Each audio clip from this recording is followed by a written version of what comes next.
Your reading story today is called A Collection of Cultures by Paul Caserta. And before we get started, let's talk about what a collection is. Now, a collection is just a group of things that somebody may put together. And collections can be a group of things or can be a group of people. Some people may collect baseball cards or stickers or dolls. And there are a lot of things that are different about a collection, but there are a lot of things that are the same about collections. And that's what we're going to be looking at today. Now, the genre of our story is an informational text, which means that it's about real people and places and events. It contains facts and it has diagrams, pictures, or other illustrations, and it may be organized by topics. And this one definitely is organized by topics. Our essential question is, how can you experience another culture? So we're going to think about that as we're reading. And we're going to be using the clarifying and summarizing comprehension strategies. Now, clarifying just means that there's something confusing about what you read or a word you don't know, that you go back and you try to figure out what it is so that you make sure you're understanding what you're reading. And when you summarize, that just means that you're paying attention to the details and you're trying to keep those details focused in your mind. So let's go ahead and start reading A Collection of Cultures. The United States is made up of people from many other places. Well, I'm going to stop right here and I'm going to clarify something, because when I read that they're from many other places, and I look at the illustrations, I'm a little confused because the people are dressed very differently and they are carrying suitcases that look different from what I know.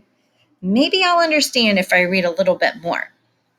When people left their home countries, they did not just bring their suitcases, they also brought their traditions. Now, at the top of the next page, it says Ellis Island, and that's what I mean. It's organized by topics. Many people who came to the United States from Europe went through Ellis Island. Ellis Island is in New York Harbor, where the Statue of Liberty is. The statue welcomed people to their new country. Okay, so now that I read a little bit more, I see what's going on here. The reason these people are dressed differently and carrying suitcases that are different is because they're from the past. They're from a long time ago. So that's why they don't look like what I'm used to today.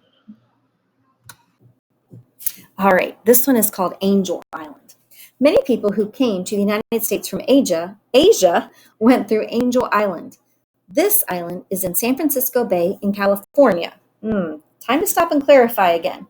After I read this page, I'm not sure why people from Asia went through Angel Island instead of Ellis Island. Let's see. It might help to find out where these places are on the map.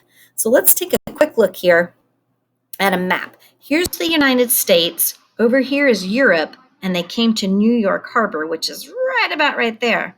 But Asia is over here, and so they came to this part of the United States in San Francisco. So now it makes a little bit more sense. It seems like it was closer if you were from Europe to go to New York, or if you were from Asia to go to Angel Island. Now I understand. Because different cultures blend together here, the United States is sometimes called a mixed salad. People from many cultures live and work together. They share their traditions. Now, this subheading is Chinese culture. It's divided into this topic. A large part of culture is the food that people eat. People from China brought their food from their homeland. Now, many shops and restaurants sell Chinese food. This is Irish culture.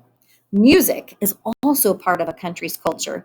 Irish people brought instruments and songs to America. The country and bluegrass music we hear today came from traditional Irish songs. So here's a good time to stop and summarize because I've got a lot of information here.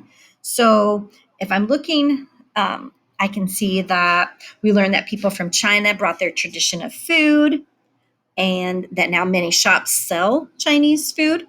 And we also learned that the Irish culture brought their music and instruments. And if you listen to country or bluegrass music today, that is from traditional Irish songs.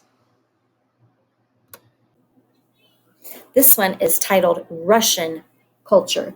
Russian artists have also added to American culture. We see their influence in ballet dances. We hear it in classical music. This is called celebrating culture, is the subheading. Across the United States, people celebrate the many cultures that make this country special. We share recipes and songs. We learn each other's dances and languages. In this way, we keep traditions alive while making new ones. So, as we summarize the selection, we find that the topic is always culture, all right, and the different kinds of culture that makes up the United States, like the Chinese culture, the Irish culture, and the Russian culture, all come together to make the culture that we have in the United States. Now, there is one vocabulary word that I want to talk about right here, and that is this word bay. Bay, and it says the island is in San Francisco Bay in California. Bay, a part of an ocean or lake, partly closed in by land. The bay is the blue water surrounded by land. All right, so bay is a part of an ocean or a lake that's partly closed in by the land. So the island is in the bay. All right. Now, I will be sure to include the discussion starters for this so that you and your big person can talk about all the different kinds of cultures that we learned about in a collection of cultures.